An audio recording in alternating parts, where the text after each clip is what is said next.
Okay, first, I have no music for you, and I definitely can't rap. So I'll just set the stage. I'm feeling pretty uncool. I'm better now. You and I, we need to talk. We need to start a dialogue about slow technology. And just to get out of the way, I'm not talking about computers that are slow. I'm talking about making the experience of technology better for everyone. Now, the easiest way to introduce this is to compare it to its big brother, slow food. People tend to understand that, but I'll run through what that's about.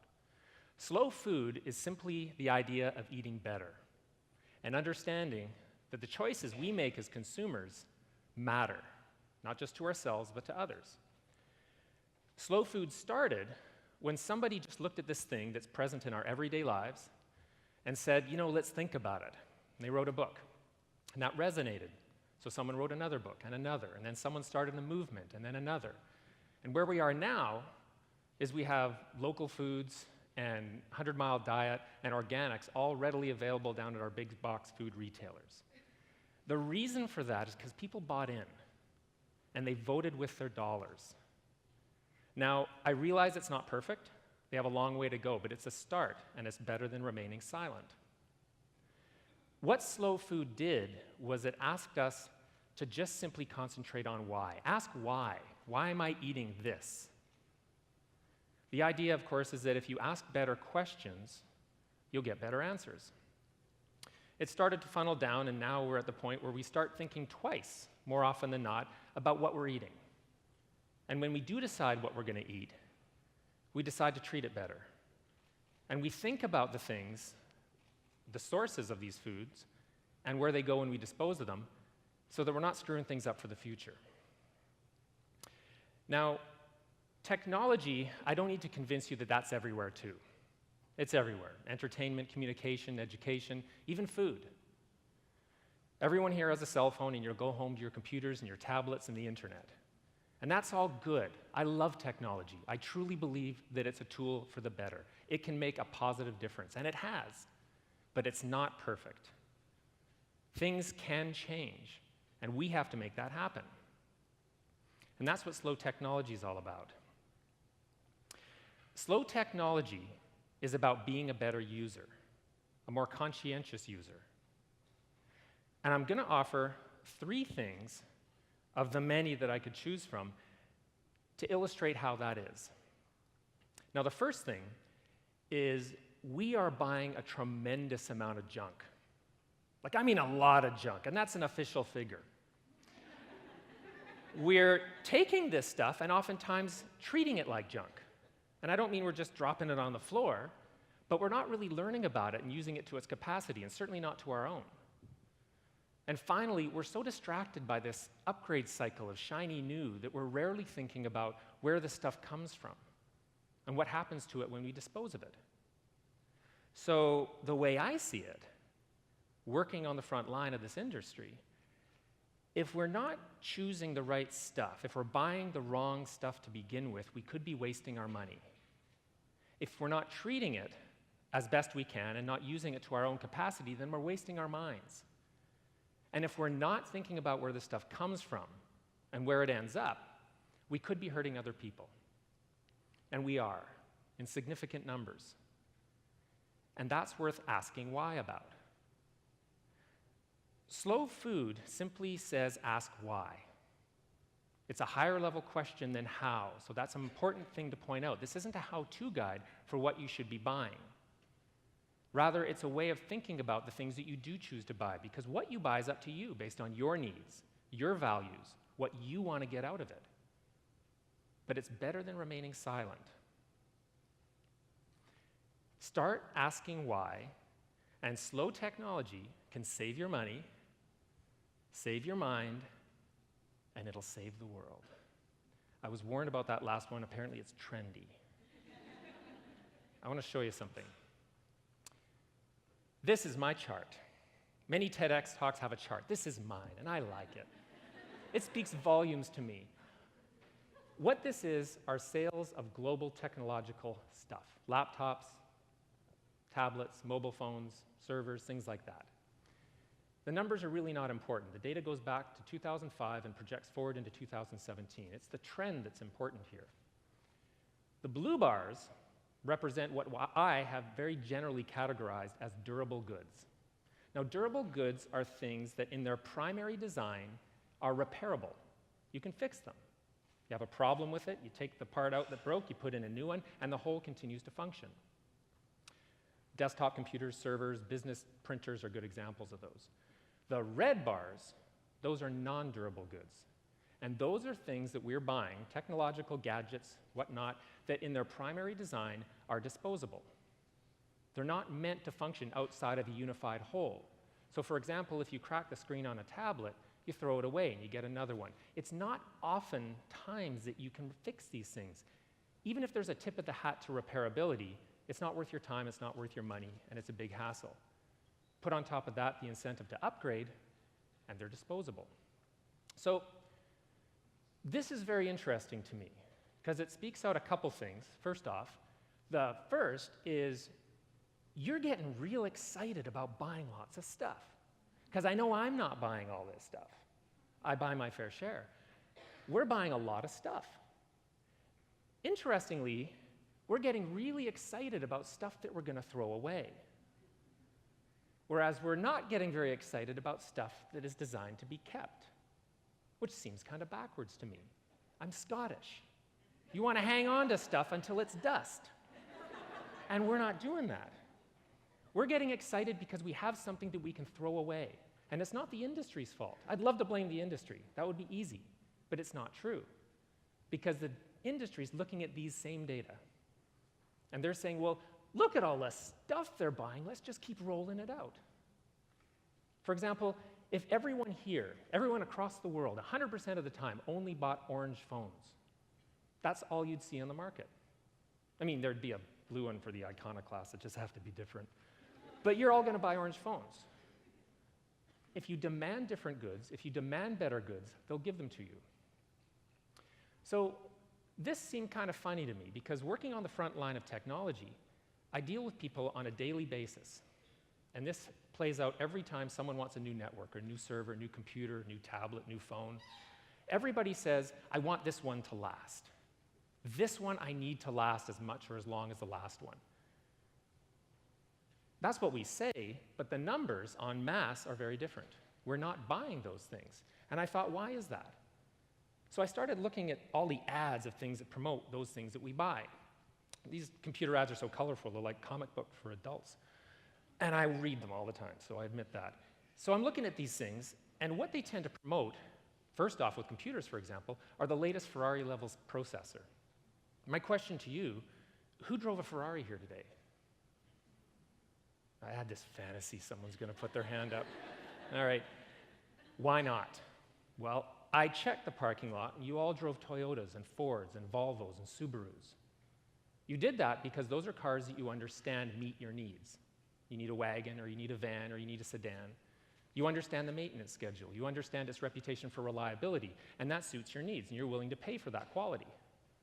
That's more or less how we buy cars.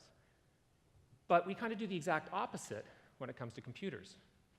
Computers, we rely on blind faith. We look at the ad and we think that must be it, so we just go and buy stuff. And that's a problem. Because oftentimes we're not getting what actually suits our needs. I took a look at these ads again, and I thought, okay, well, people are getting duped. Fair enough, you know, we need to get people asking more questions. And I thought, well, look at all these ads here. I'm going to just eyeball these things, the computers that you see for sale every day, and if you weren't buying them, or if they weren't being promoted just for their Ferrari processor, how about if we change the nature of them to be durable, to last longer? And just eyeballing them, I sort of figured there's about $250 you can take out, on average, of any of these computers, and about $175 worth of stuff that you can chuck in there to get a computer that's more likely to last. That's $75 in your pocket for a computer that's more likely to last. And all you have to do is ask why. Now, you don't need my knowledge. There's this whole group out there called salespeople, and slow technology is going to make them better. We're going to work together on this. All you need to do when you need something, a tablet, a phone, a printer, a fax machine, anything, you go in and you say, I want this one to last, because that's what you're telling me one-on-one. And they'll say, well, yeah, okay, buy that one. Say, why? Well, because it's got that thing in it. Why is that good? Well, because it lasts longer, because it's got that thing. Why is it better than that one? And if they don't give you an answer, give them a couple minutes. Go shop in the camera department. If you don't get an answer from them, ask somebody else. If they don't give you an answer, shop somewhere else. Vote with your dollars. Vote with your feet. It worked for slow food. Slow technology is the concept of simply asking why so you can better unite your needs with what you're buying. Slow technology can save you money. Let's move on to your mind. So you get this thing home, piece of technology, it's wonderful, you know this is a good deal. You get it home and you want to use it. Most of the time nowadays you open up the box of anything, printer, tablet, computer, and you put in your name and email address and it just sort of configures itself. And that's nice. It's very attractive and we like that, so they keep giving it to us more and more. The problem with that is that in addition to that, we're getting all these ready-made functions that come with computers that we're becoming enamored with to the point that we're becoming obsessed with multitasking, which is funny because we don't multitask. Humans don't. That's fairly well known. What we do is we construct this linear progression of distractions. That's why none of us here drive and talk on a cell phone, right? It's bad. Distractions are bad. And get this. Now, I read this on the internet, so you know it's true. I read that multitasking is the only behavior that gets worse the more you practice it. Think about that. I mean, all you're doing is digging yourself deeper into distraction. It makes sense. And consumer psychologists are all over this stuff. There's all these studies about how boredom is proven to increase creativity, how downtime can increase productivity. And the studies kind of go like this. You get a bunch of people in a room, in two groups, and get them to do something, measure them on it. Then you separate them. One group goes and sits off there and learns a bit more. The other group, you get them to go walk in the woods, look at the trees and the flowers and enjoy yourself. Then you bring them back together, you measure them again. The group that goes for the walk in the woods tends to perform significantly better on memory and cognition. Turns out the secret ingredient in learning is time. Who knew? The correlate I'll offer in slow food is wine. You don't take a bottle of red wine, plug it into your face, suck it back, and think, whoa, I know that wine. No, you barf.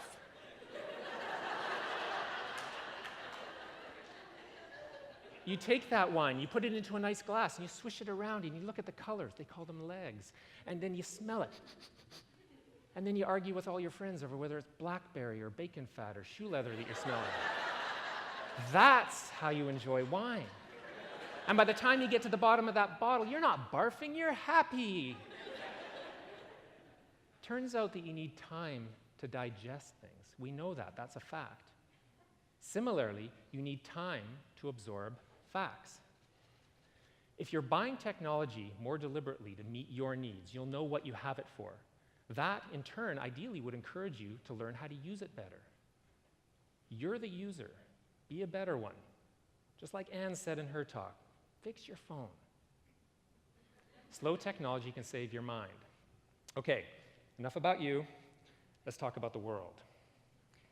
Well, if we're going to fix the world, we have to understand the acquisition and disposal cycle. And it goes something like this. We live here in North America, and we like our stuff. We love our stuff, and we like it cheap, and we like it fast. So we all over to Asia, hey, can you make us some stuff? And Asia says, yeah. This is a demonstration of flip format. It is not. And Asia says, yeah, we can make stuff, and we can make it fast, and we can make it cheap. It works well for all of us. They experienced industrialization, and they have for a long time. It's done well for them. They make a lot of money. They've had great growth. Wonderful. But there's negative sides to industrialization, such as environmental erosion, displacing social groups, increase in mental health and physical health ailments, respiratory conditions, and hypertension from cost-efficient working environments. Not all conditions are like this, but it's worth pointing out that we don't make much of this stuff here because we're not willing to work in those conditions, whatever they are. I'm not willing to work in those conditions, and I'm certainly not willing to do it for that amount of money. But I'll ask them to do it, and I'll ask their children to do it. That's the agreement. So they make this stuff. And as they make it, they package it up and they fling it over just like that. It's called the IT fling, look it up. And it all ends up in this boat down by the docks. And when that boat fills up, there's some poor guy down there, his job is to shove it off into the Pacific. And we want it fast, remember, so it comes whipping across the Pacific with such ferocity that it hits North America, slams into the coast, flips over, and stuff just flies everywhere. That's how we get stuff. Look it up. Now, that's where we are right now. It's never been easier to get stuff. It's never been easier to find things. Get a cell phone at the corner store. And we like it that way. The problem is that if we're not buying things deliberately, with purpose, and we know why, then we may be disappointed with them. Find them anticlimactic. Didn't really do what I wanted. But the next one will. The next one will be faster. So as we pick up these things and look at them and get distracted by the newer, upgraded model, we do the IT fling, and it lands into another boat on the other side of the continent. Now that boat there, when it fills up, we push that stuff off, and it goes flinging across the Atlantic, and it slams into Africa. And we yell over, can you deal with all this stuff? We don't need it anymore. And they say, yeah, for sure, I guess. I mean, it worked out pretty good for Asia. Problem is, I'm not sure they're making much money off of this. However, they are experiencing all the downsides, so environmental degradation, social displacement, and physical and mental health ailments like hypertension and all sorts of crazy things from cost-efficient working environments. But that's the deal. And it looks like this. This is an e-waste repository. That's a nice name for it, outside of a town called Accra in Ghana. This is where all the devices go that are no longer trendy. Things that were bought out of novelty instead of function. Things that were bought for aesthetics rather than durability. Things that you knew you needed, but turns out you didn't. They were a good deal, though. Things that your kids pleaded for, but turns out they didn't like. And then there's a lot of stuff that really needs to be there. And this is toxic. And this is my industry. And for this, it's worth asking why. If only so the next time you buy this thing, this device, this phone, maybe it'll be bought with more deliberation of what you need it for in the first place, whether you should buy it, not just because it's a good deal. You'll know what purpose it has in your life, why it deserves to be in your life. And that might encourage you to learn how to use it better. That might encourage you to use it for longer, get more usage out of it so you don't need to upgrade. And that means it'll take longer to end up there and provide greater benefit and value to you in the meantime. I read on the internet, so you know it's true, that if you want to start change, you have to create awareness. Awareness leads to ideas. Ideas lead to action. Action leads to change.